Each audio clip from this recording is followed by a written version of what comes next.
It's happening. It's all happening. Leila, how are you? Wow, that was the best intro I think I've ever had. I need to Oh, hire you. That was amazing. Thank you. yeah, absolutely. I meant every single word of it. How are you? Well, flattered, number one. Sincerely thanks, Damon, for believing in me and having me on today. And then number two, I was the only one of my co-hosts on Rahimi Harrison Grody on 670 The Score to pick the Bears. I had a Wow. feeling about this game because I knew that week 1 to week 2 is supposed to be the biggest jump for improvement in the NFL, but the Bears ran into a buzzsaw of conditions, not to make excuses for what we saw. 52 points speaks for itself when you allow that to the Lions, but it was a game in week 2 where the Lions had to make a statement. Dan Campbell said, "We have to win." He was right. It was the home crowd. Lions fans felt like Ben Johnson had betrayed them by leaving. That was going to be a motivated game for many reasons. And they probably weren't the team that Micah Parsons and the Packers made them look like head to head the week before. This time around, you knew the Cowboys had given up 37 points to the Giants and needed overtime to beat them at home.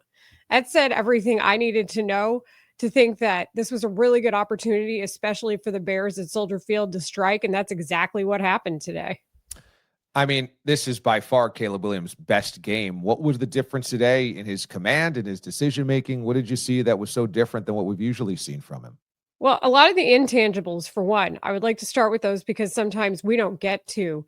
The offense looked in rhythm. And of course, you can say that after they rattle off a play or a drive that was the longest drive in the NFL so far this year, the 19 play drive. That was the backbreaker for, I think, the Giants on the other side.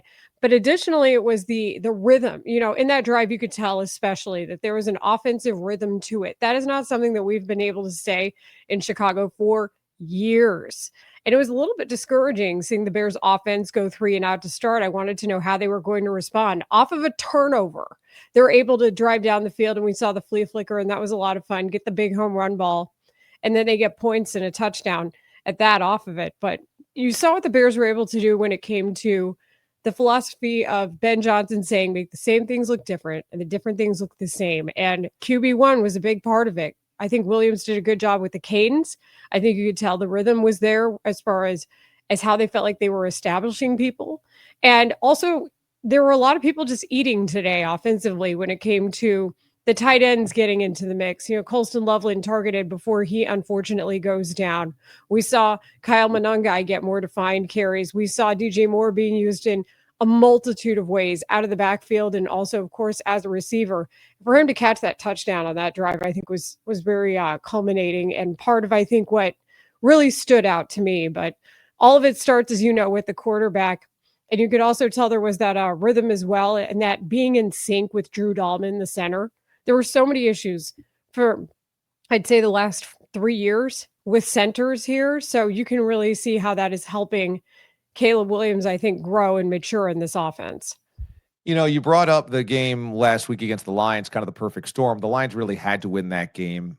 Dan Campbell put a lot of pressure on his team. They delivered. They couldn't be embarrassed by Ben Johnson coming to their house and running up the score. But in the same way, was today really massive for the Bears? I mean, I kind of feel like if all of your co-hosts would never pick the Bears to win this game, the expectation was we're going to get to Monday and Matt Eberflus will have dunked on us and Caleb more questions about whether he's the guy and maybe Ben Johnson's a false prophet. If that would have happened, I feel like tomorrow would have been real sky is falling stuff in Chicago, right? Well, I think we knew, and we keep saying to ourselves, the 2022 Lions started 1-6. The 2022 Lions started 1-6. The 2022 Lions started 1-6. So over and over, you're saying it again to yourself as a mantra, like Serenity Now from Seinfeld, because that's what's happening when you consider the growth and what you're okay with seeing out of a lack of progress out of the Bears. What was really insulting, though, I think, is it would have been a way if the Bears had lost. For example, the 52 points, that was the most that the Bears had given up since the Mark Trestman era in 2014. If there's one thing that happens to Chicago Bears fans, it's insulting your sensibilities with the defense playing poorly. That's the one thing that, of course, has been the standard here in town has been defensive performance. And so for that to fall apart, that I think was the worst part of it for the Bears fans.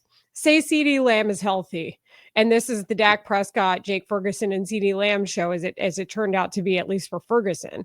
But say CeeDee Lamb's healthy and they go off for another 40-something points at home, fans would have not been happy. I think if it had been a close game and we were all somewhat anticipating that after the Dallas and Giants game, then you're probably talking about a situation that's a little closer. Like if you're talking about a 28-24 game or something like that, then I don't think it would be as bad.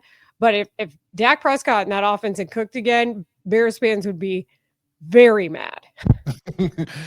You are a Texan, and so you know the Cowboys franchise well. Your career began in Dallas as an intern in sports talk. And so what to make of the Cowboys after this implosion today and another rough start to another season? I'm dating myself, but the way I got that internship, which then turned into being on air at the Ticket in Dallas and working for Fox Sports Southwest as a producer, ultimately then sideline reporter, was by calling into the Cowboys postgame show. So, I mean, that's a team I still pay attention to. You got roots. And you have to, if you work in our business, that's not exactly something that goes away. But I was concerned about the hire of Brian Schottenheimer to begin with. I think, the tools are there. I think the personnel is there. But when something like this happens, trading Micah Parsons is just absolutely outrageous to me. There was no reason for it. And I actually did feel for Matt Eberflus a bit because Eberflus's resume as a defensive coordinator stands on its own, especially even with what he did with the Bears. But to trade away Micah Parsons in the NFC, not just outrageous, but after the Nico Harrison trade too, where Luka goes to the Lakers, and obviously that's not a big enough of a return to say the absolute least. I don't think 2 first-round draft picks for Green Bay was either when you consider the part where they keep drafting in the low 20s. It's almost like drafting or giving up 2 second-round picks in some ways. So given all of that, you've made your defense worse. And if last week didn't show it, today certainly did. You're letting a team grow on you because of what you were able to do. So the fact that Caleb Williams didn't get sacked today, keep in mind, he had been sacked 68 times last year. He was sacked 4 times in the Lions game last week. Dallas can't even get a sack. That tells you a lot about what you need to know about how bad the defense has gotten. By coming on the show, we are sponsored by Santo Tequila. This is Guy Fieri and Sammy Hagar's signature tequila. You will receive a complimentary bottle of Santo Blanco, which is absolutely delicious. I don't know how you like your tequila, but you're going to be very, I think, happy with the cargo that comes through to Chicago.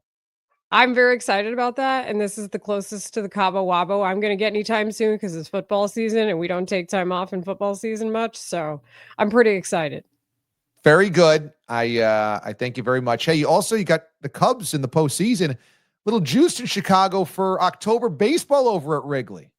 Yeah, meaningful September baseball is something that we haven't had in a while here. And it's the first time since 2020 for the Cubs to make the playoffs. Now we just have to figure out the health of Kyle Tucker because that's a huge concern. And I know that everybody was happy to see him clinch last week, but getting swept by the Reds is not ideal. You want to try to have some sort of momentum when you go into the playoffs. You don't want to. What happens once you get in is also a concern. So that's something that we are also tracking as well. Everybody got to party in Pittsburgh, but that doesn't mean that you get the complete game from Tyler Green on day 1 of that series. And then, it continues. Sorry, I knocked my mic over. It continues the way it did going on after that. I get a little animated about these things, as you know. Well, that's why we love you. We love the animation. We love also the knowledge. And we know that you're working your butt off around October baseball and football, et cetera. So enjoy the Santo Tequila, take the edge off, and you can sit back and watch Caleb actually look like a functioning quarterback with it. That's pretty good. Very exciting development here, that is for sure. And the flea flicker to boot. Ben was in his bag today.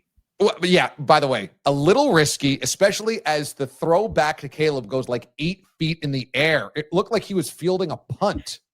That I just felt like in slow motion, somebody's going, no, but it worked. It worked. And a heck of a route run by Luther Burden too. Yep. Great catch. Stayed in bounds. Touchdown. Big play today. A lot of big plays for the Chicago Bears. Leila Rahimi, one of the best. Thank you so much for joining us, Leila. We'll do it again.